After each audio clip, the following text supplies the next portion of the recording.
we've seen the need in our own patients over the years.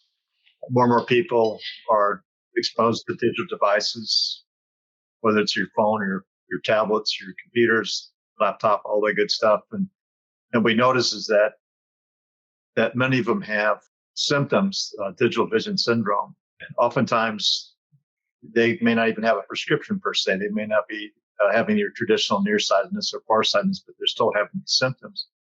And it seems like no matter what age or what prescription this can happen. And it seems like it's more and more prevalent as time goes on too.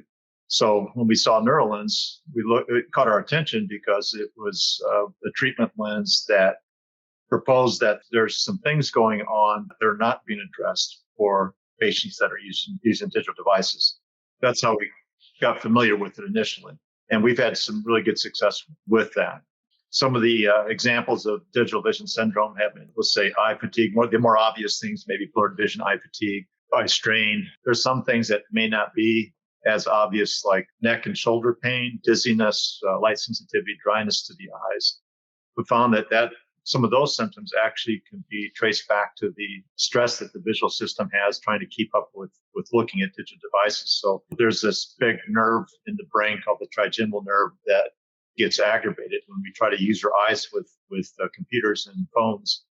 And it causes these other problems. And it's the way the eyes have to pair up and team together when you're looking at the screens that seems to be the driver behind that. That big nerve gets aggravated, can interfere with other things too, because it innervates other things such as your neck and your jaw and your shoulder and the iris shape. And it causes other things to become a problem as well. So anyway, that's what attracted to us. It made sense over the few years that we've been using it.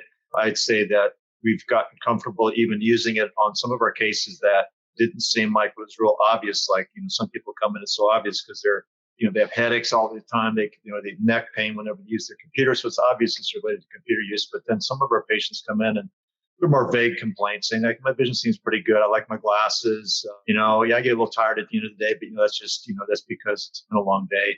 Some of those patients that have tried neurolens have found surprisingly big improvements. They didn't realize that some of the tiredness, just the plain fatigue and tiredness, was associated with that stress on the visual system.